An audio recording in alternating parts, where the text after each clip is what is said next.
This Family Life News podcast is made possible by the support of listeners like you. Next on the 5 o'clock report. There's obviously a lot of internal division. This is a battle between the pragmatists and the hardliners. We've forgotten on the Democratic side that the real danger is Iran. How fast will the price of gasoline come down? That is path dependent. Now, let's go to the newsroom.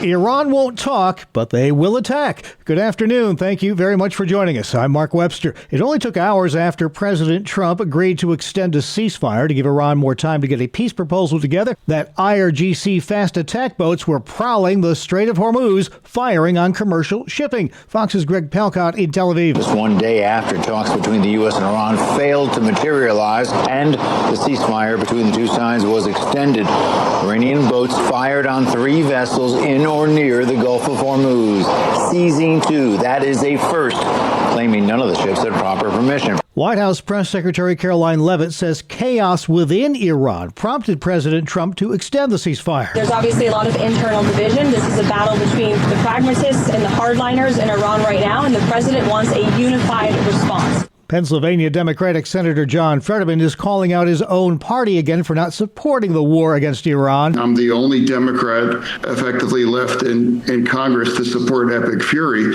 It's almost as if, we've forgotten on the Democratic side that the real enemy, the real threat, the real danger is Iran. The junior senator from the suburbs of Pittsburgh tells CNN it's very disappointing that some in his own party appear to be, quote, rooting for Iran. The Israeli military has sentenced an IDF soldier who took a sledgehammer to the face of a statue of Jesus during operations in southern Lebanon. That incident took place in the Christian village of Debel. The soldier and another who photographed him doing it each got 30 days of military detention with unspecified discipline for 6 others who just stood and watched. The IDF calls the incident, quote, a moral failure and says it's working with the local Christian community there to restore that Jesus statue. The war with Iran has sent gas prices in the U.S. sky high. That was the subject of a Senate hearing today. Rhode Island Democratic Senator Jack Reed here questioning Treasury Secretary Scott Bessent about when those gas prices might go back down to pre-war norms. How fast will the price of gasoline come down?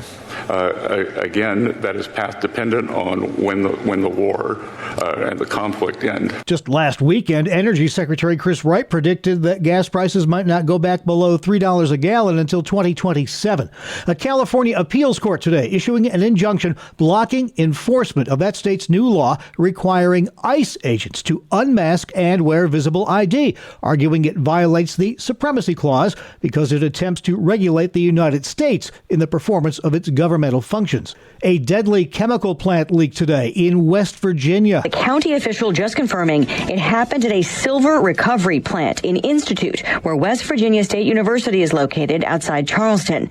Workers were preparing to shut down at least part of the plant when emergency management officials say a chemical gas reaction occurred, killing at least 2 people, sending 19 others to the hospital. Fox's Lisa Brady. 7 of the victims were ambulance crew members responding to the scene.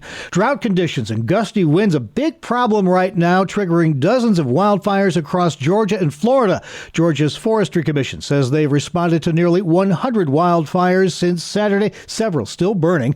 They've also been a big problem for weeks in Florida, where air quality is now going downhill fast. Florida National Guard Colonel Brett Rudenizer tells Fox. The containment go up, the smoke go down. Those are all the outcomes that we're looking for. The Pineland Road fire in southern Georgia has burned over 16,000 acres. It's only 10% contained.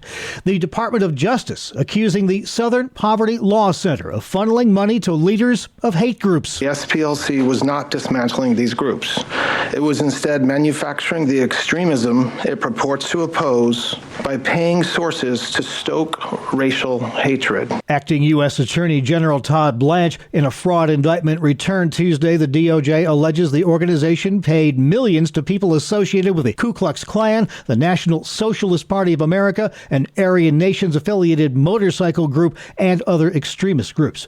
Will Democrats take Congress back come midterm elections? That was the goal behind Virginia Democrats pushing a controversial redistricting referendum that passed yesterday. It would allow Democrats to redraw the state's congressional maps, likely giving them a big advantage in the upcoming midterms. Mixed feelings from voters there. I don't think it's right to remove voices from people, even if you don't necessarily agree with them. The reason that I voted yes is because we need to make things fair across the board. We need to exercise every opportunity to make sure that we make our voices heard. The state's former Republican Governor Glenn Youngkin has urged the Virginia Supreme Court to step in and rule against what he called an unconstitutional process that will disenfranchise millions of Virginians.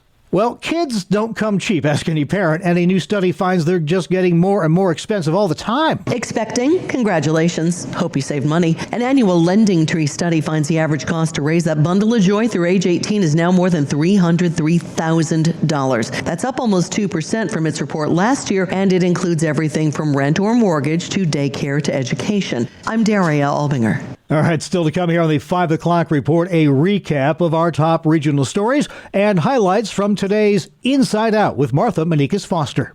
Checking the stories making news where you live across New York and Pennsylvania. State lawmakers back at it in Albany today, passing yet another budget extender. The sixth extender approved since the original budget deadline of April 1st came and went without a deal. Auto insurance regulations, immigration, and climate-related legislation, just a few of the major points of contention holding up a deal. On Tuesday, 18 climate activists were arrested outside of Governor Kathy Hochul's office. Trump and Hochul! What's the difference? Utility bills rise! Hochul rise! Utility bills rise! Hochul rise! The arrest interrupted remarks from Democratic Assemblymember Emerita Torres after having issued several warnings. The clash came on the same day Senate Democrats were advancing a package of environmental bills. The protest, organized by the groups Climate Defiance and New York Communities for Change, demanding that Hochul stop trying to rewrite, roll back, or delay the 2019 Climate Leadership and Community Protection Act during the ongoing budget negotiations.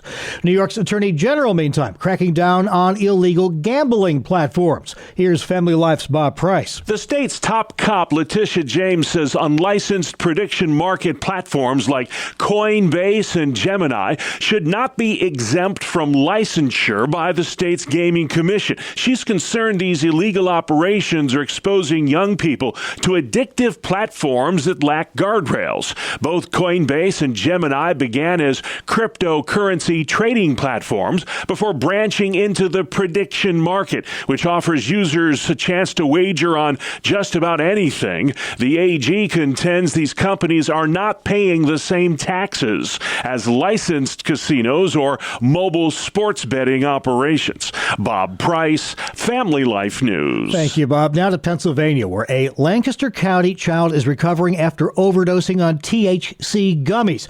Local police say the 6-year-old girl found a package of the illegal edibles in her backyard and ate several of them without her parents realizing it. She had to be taken to Hershey Medical Center Children's Hospital the following morning after experiencing shallow breathing and seizures. Police believe someone dropped the gummies while walking on a path near a wooded area next to the family's home. Concerns are growing in one Pennsylvania county as construction noise shakes more than just the ground. Family Life's Brian Query explains. Neighbors near a data center under construction in Middlesex Township, Cumberland County, say blasting and drilling are disrupting daily life and rattling their homes. Residents describe constant noise and vibrations, with some comparing it to standing next to a high-powered drill. One resident reported noticing small cracks forming in her walls. The project is expected to take about 5 years to complete, with blasting possibly continuing for several months. Township officials say the blasts are within legal limits and shouldn't cause structural damage, though they acknowledge the shaking can still be felt. Developers say they're not aware of any specific damage complaints and encourage residents to contact township officials with concerns.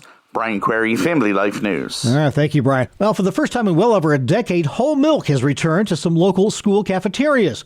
Ken Kurchanski is superintendent of the Cambria Heights School District in Western PA. There was certainly no harm in offering whole milk to our students. So if it's something that the kids want to take, it's offered here at our cafeteria at lunchtime. Local dairy farmer Carissa Idle-Westrick tells WJAC. I think what's important is that milk that a student gets in the school lunch line is one of their first experiences with dairy. So when a student takes milk at the school lunch, you're really looking to develop a dairy consumer for life. Right now, whole milk can only be offered at lunchtime, not for breakfast at school. This is all made possible by the Whole Milk for Healthy Kids Act that was signed into law in January.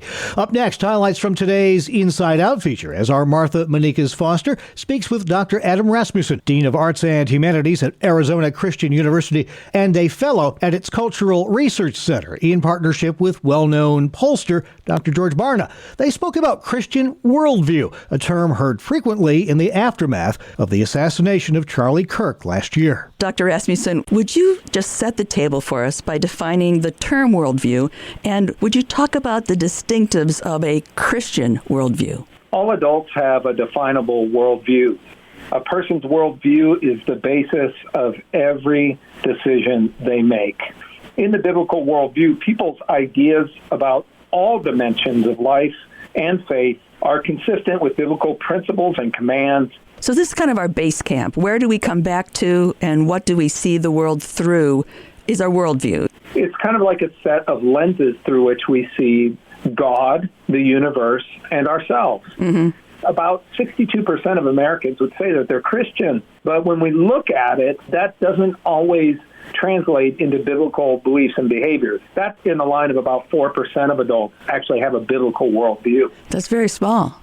It is, and it's concerning. And you and I are talking about the events of September 10th, 2025 in Utah when Charlie Kirk was assassinated. And we're just asking the question, what difference has that made truly in the worldview or the belief structure of Americans? Let's just jump into that. In January, the Cultural Research Center conducted a study on the worldview of Americans. And did you find an increase in Americans living with a Christian worldview in the aftermath of Charlie Kirk's death in September? We've heard about Bible sales, church attendance, even discussions about spiritual matters, having an uptick in those months right after that assassination.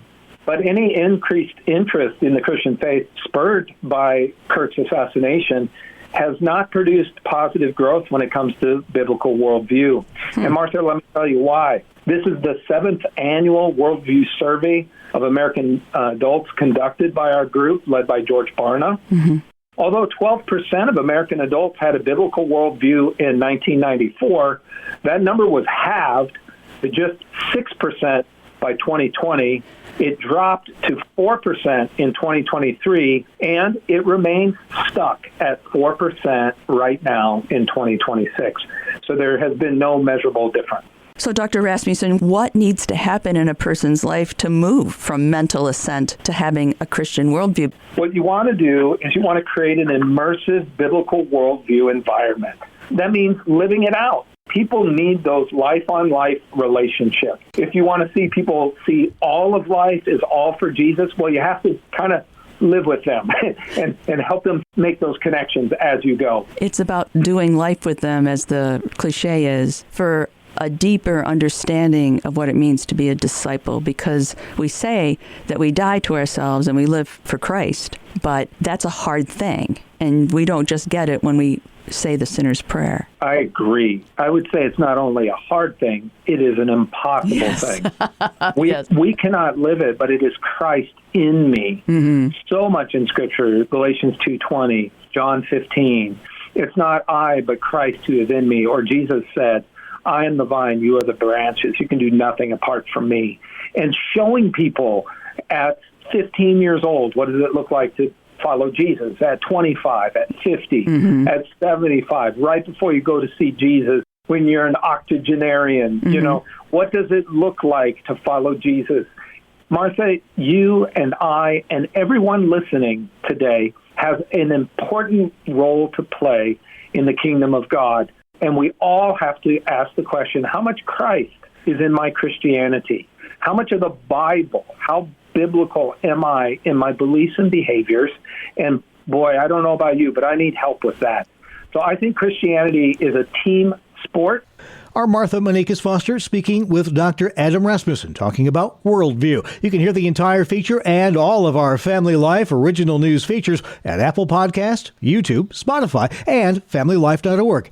This is the 5 o'clock report on Family Life. What kind of difference can a small gift really make? Hi, I'm Rob West with today's Faith and Finance Minute. In John 6, a young boy offered Jesus 5 loaves of bread and 2 fish. It wasn't much, especially with a crowd of more than 5,000 people waiting to eat. But the miracle didn't depend on the size of the gift. It depended on whose hands it was placed in. Jesus took that small offering, blessed it, and fed thousands. What seemed insignificant became more than enough. The same principle still applies today. Sometimes we hesitate to give because our contribution feels too small to matter. But generosity isn't measured by the amount. It's measured by trust. When we place what we have into God's hands, even if it's small, He can multiply it in ways we may never see. We can help you learn to manage your money according to biblical principles when you download the free FaithFi app. You'll find it on our website at faithfi.com. Thanks, Rob. Finally, at 5, anyone who's shopped at an outdoor garden center has likely seen the occasional bird or other critter roaming around. But what happened at Lowe's outside of Philadelphia was next level. When employees went to retrieve a pallet from an upper shelf, they're sitting inside boxes. Not 1, but 2 litters of kittens. The store summoned Lisa Newton from Lucky Dog Rescue, who tells WPVI, "There's no way anybody would see them. You can hardly hear anything in there. It's busy." It was crazy. I just couldn't believe they were up there. The kittens are being well cared for, and the shelter hopes to reunite them with their feral parents. The feline finds will then be put up for adoption, with names, of course, befitting their Lowe's Garden Center roots. They're adorable. So we have Forklift, Herb, Pallet, Planter, Grass Seed, Low, and Rose. Best name, definitely, Forklift. And that's the world we live in for Wednesday, April 22nd, 2026. Thanks again for joining us. I'm Mark Webster, Family Life News. Thank you for listening to this Family Life News podcast. If you've been encouraged by what you've heard, please share it with others and click the subscribe button to automatically receive future episodes. Family Life is a listener-supported ministry. Podcasts like this are made possible by your financial partnership. Find out more at familylife.org.